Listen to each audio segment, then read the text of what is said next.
નમસ્કાર મિત્રો, મારી યુટ્યુબ ચેનલ સ્ટેપ અપ ક્લાસીસમાં હું મયંક પટેલ આપ સૌનું હાર્દિક સ્વાગત કરું છું. તો મિત્રો, અત્યાર સુધી આપણે ચેપ્ટર 1 ચાલુ કર્યું બરાબર, જેની અંદર વાસ્તવિક સંખ્યાઓની અંદર આપણે સ્વાધ્યાય 1.1 પૂરું કર્યું. ઓકે, 1.2 પર પૂરું કર્યું. હવે 1.3 તરફ વધીએ એ પહેલા આપણે આ પ્રમેય શીખવો જરૂરી છે.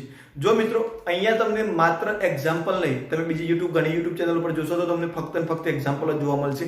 અહીંયા એક્ઝામ્પલ પહેલા જેટલી જરૂરી સમજ છે એ બધી તમને અહીંયા મળી રહેશે. ઓકે, તો અહીંયા જો મિત્રો, અહીંયા શું કહે છે તમને કે પ્રમેય 1.3,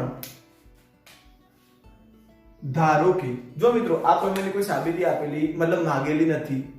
ઓકે, બુકની અંદર આપેલી છે પણ એ જરૂરી નથી, તો આપણે ફક્ત સમજીએ કે એ પ્રમેય કહેવા શું માંગે છે. ઓકે, સાબિતી કરવી અહીંયા કોઈ જરૂરી નથી. તો અહીંયા શું કહે છે કે ધારો કે p એ એક અવિભાજ્ય સંખ્યા છે. p કેવી સંખ્યા છે મિત્રો?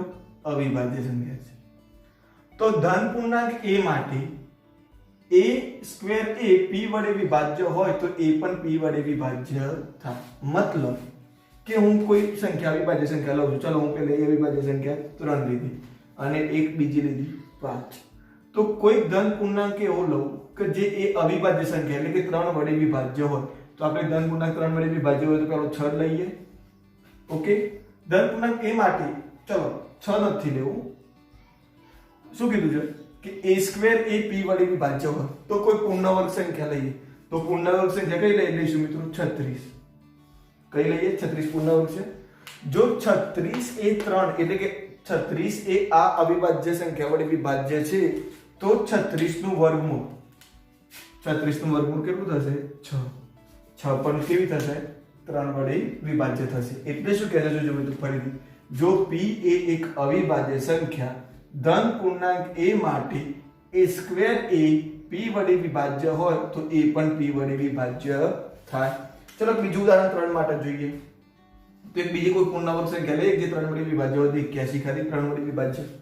ઓકે, ચલો 81 3 વડે વિભાજ્ય છે તો 81 નું વર્ગમૂળ કેટલું આવશે મિત્રો? 9. તો 9 પણ 3 વડે વિભાજ્ય થશે. ઓકે, ચલો મિત્રો અહીંયા 100 ની વાત કરીએ આપણે. 100 એ પૂર્ણ વર્ગ સંખ્યા છે અને 100 એ કેવી છે? 5 વડે વિભાજ્ય છે. જો 100 એ 5 વડે વિભાજ્ય છે તો 100 નું વર્ગમૂળ કેટલું થશે? 10. તો 10 પણ કેવી થઈ? 5 વડે વિભાજ્ય થઈ.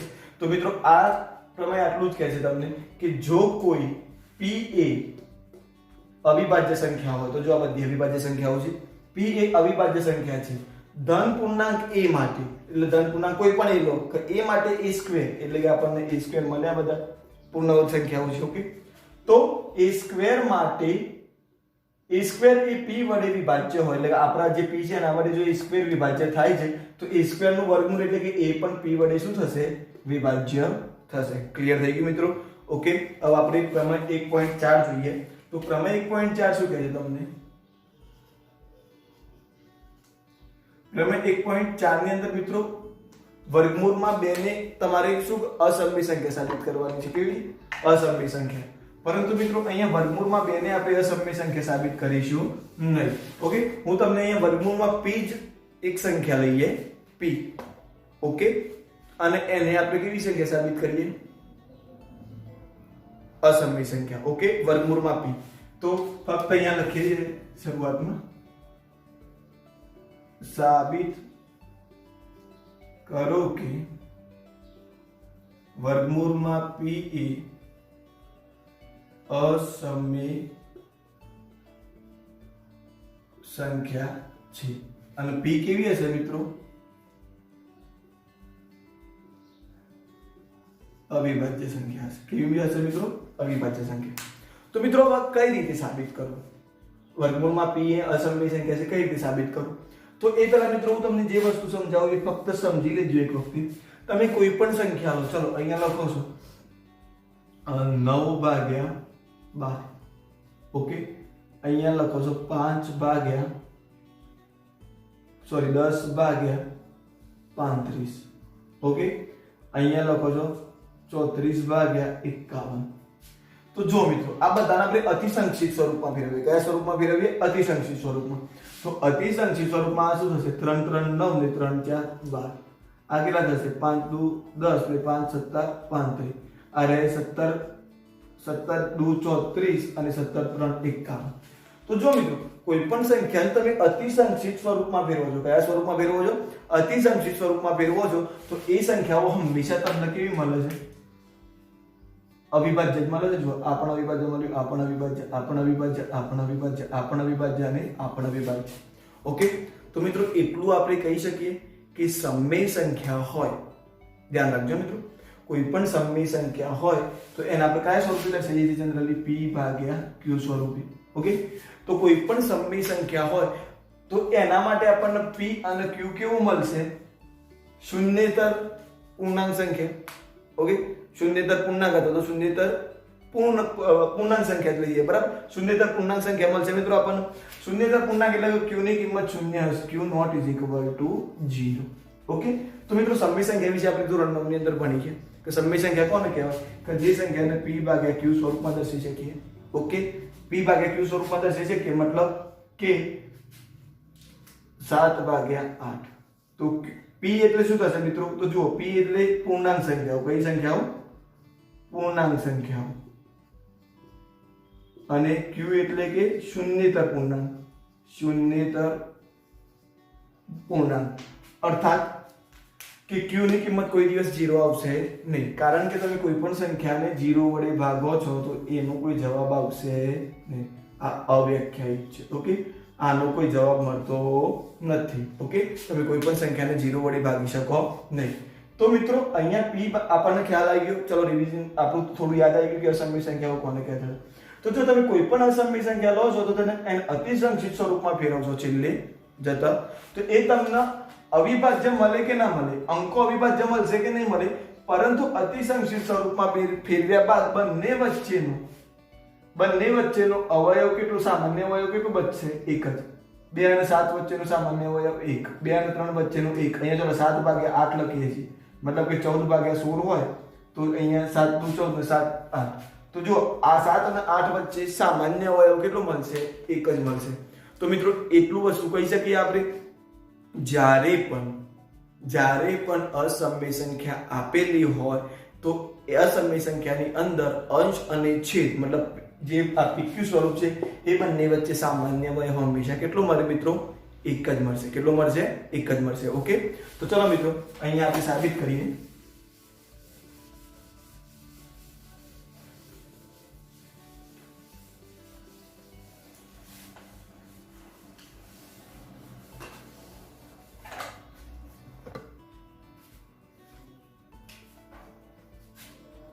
તો જુઓ મિત્રો, જ્યારે સાબિત કરવાનું હોય તો આપણે ઉલટી રીતે સાબિત કરીશું. પહેલા તો ધારી લઈશું, આપણને કહે છે કે વર્ગમૂળમાં p એ અસમય સંખ્યા સાબિત કરવાનું કીધું છે. તો આપણે પહેલા શું ધારીશું? સમય સંખ્યા ધારી લઈએ. તો અહીંયા લખીએ, ધારો કે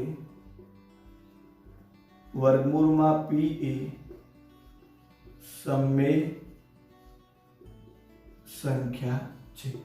હવે મિત્રો સમય સંખ્યા છે તો આપણે એને p ભાગ્યા q સ્વરૂપમાં દર્શાવી શકશું. p ભાગ્યા q સ્વરૂપ અથવા તો a ભાગ્યા b ગમે તે લઈ શકો.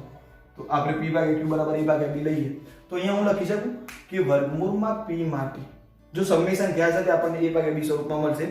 તો વર્ગમૂળમાં p માટે વર્ગમૂળમાં p માટે શૂન્યેતર, શૂન્ય સિવાયના, બરાબર મિત્રો, શૂન્યેતર પૂર્ણાંક a અને b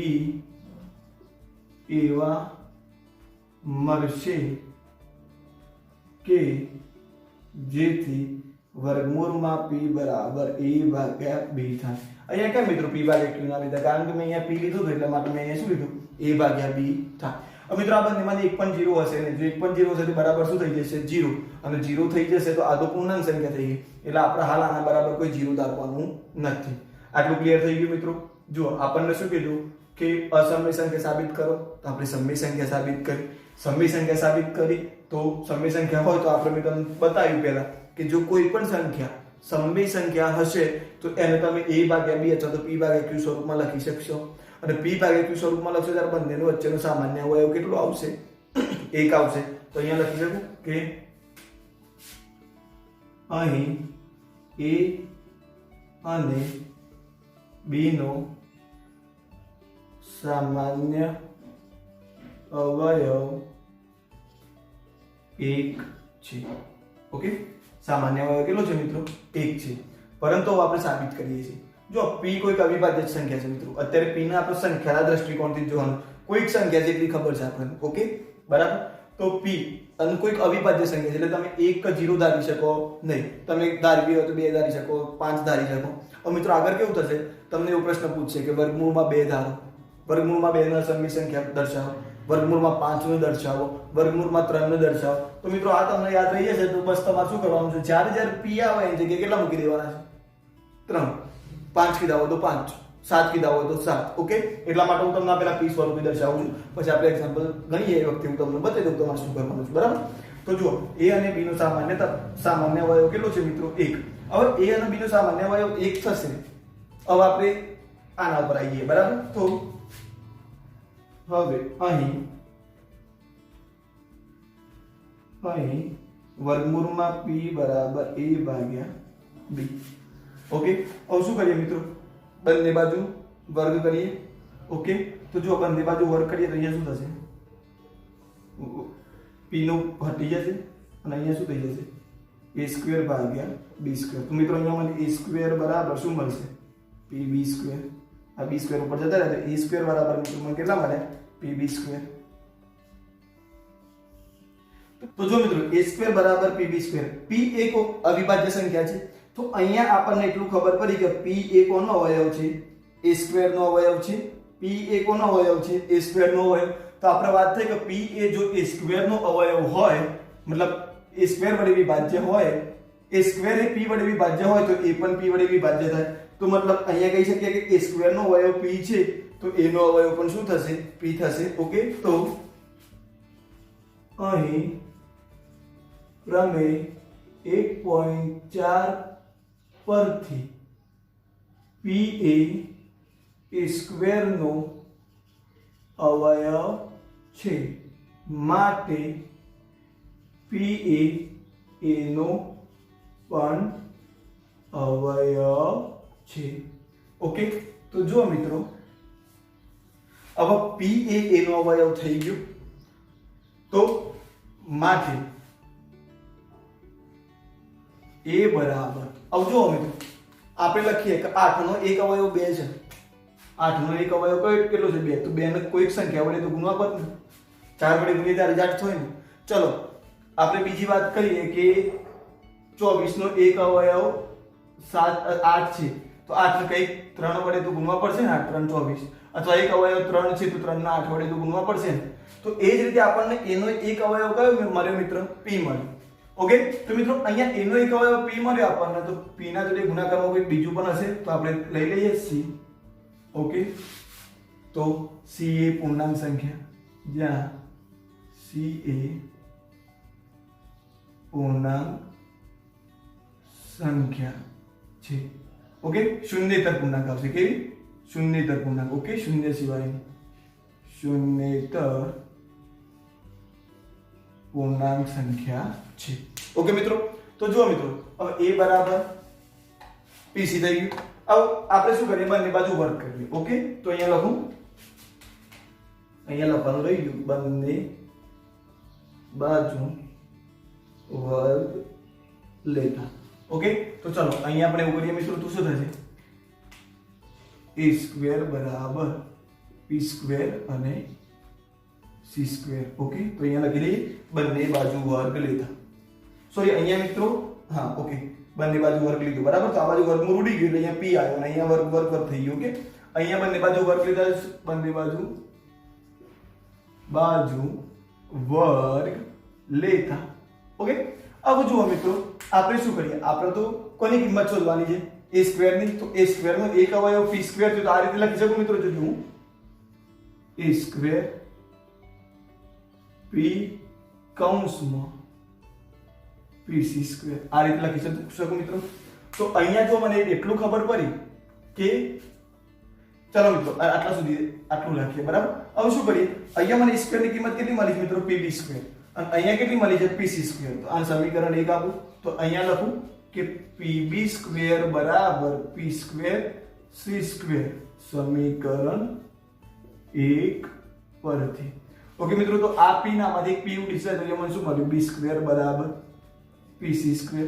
તો અહીંયા એટલું ખબર પડી મિત્રો આપણને સીધું કોઈ પૂર્ણાંક સંખ્યા છે. હવે પૂર્ણાંક સંખ્યા સાથે કોઈ p એવી અવિભાજ્ય સંખ્યા ગુણતા આપણને શું મળે છે? b² મળે છે. તો અહીંયા ફરીથી એવું થયું કે જો b² એ p વડે વિભાજ્ય હોય એટલે b² એ p વડે વિભાજ્ય છે તો b પણ p વડે વિભાજ્ય થાય. તો અહીંયા લખી શકીએ આપણે સેમ આ જ રીતે. ઓકે મિત્રો, તો અહીં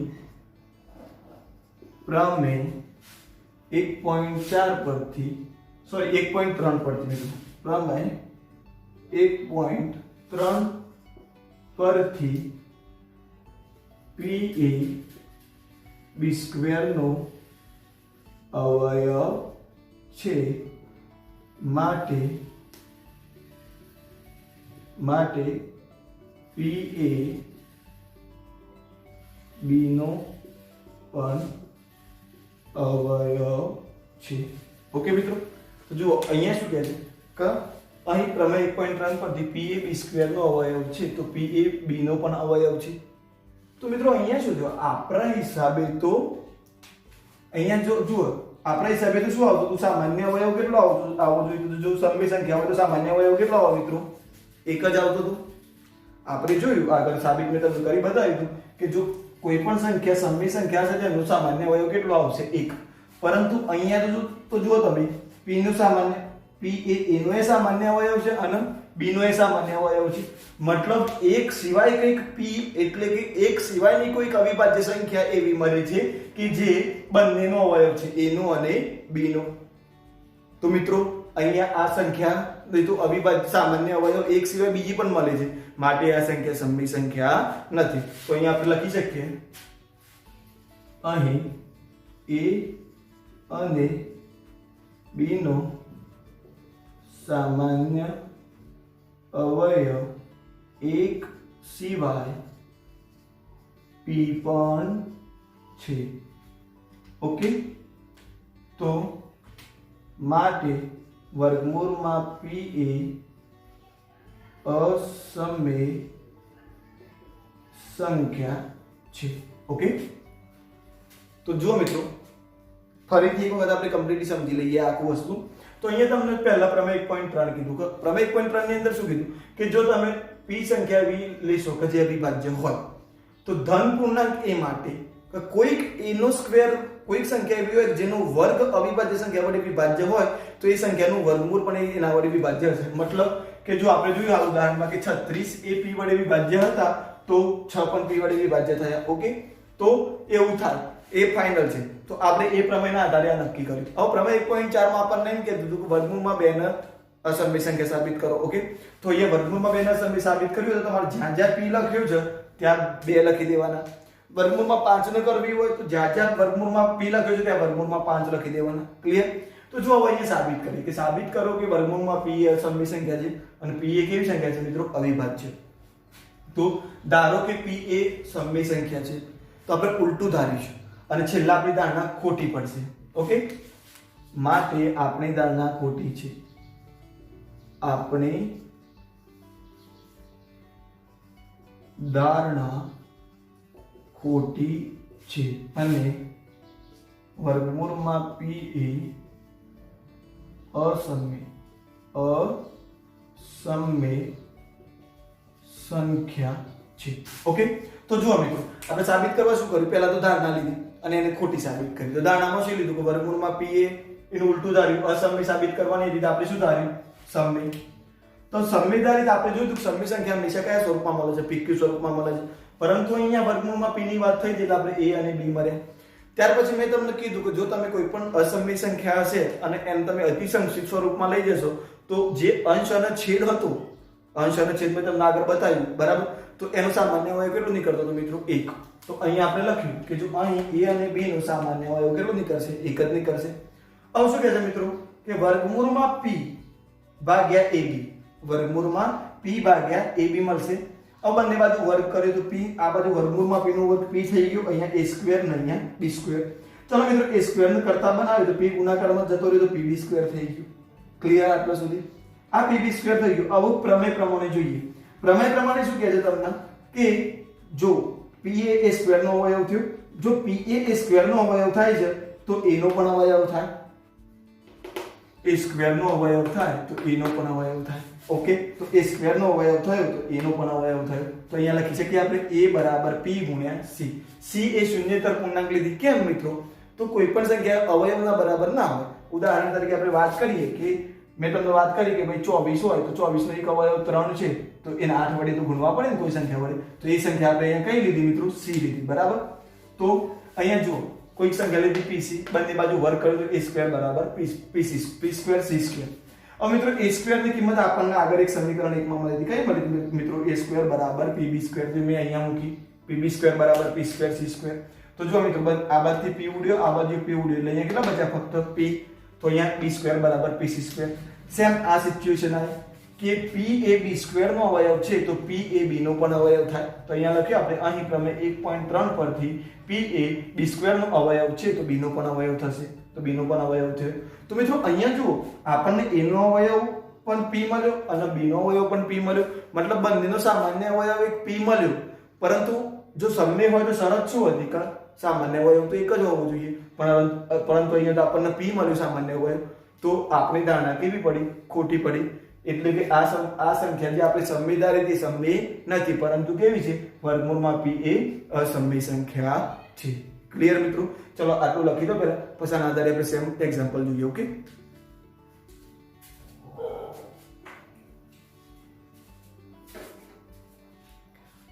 તો મિત્રો આજના વિડીયોમાં બસ આટલા સુધી. આશા રાખું છું કે તમને ખ્યાલ આવ્યો હશે.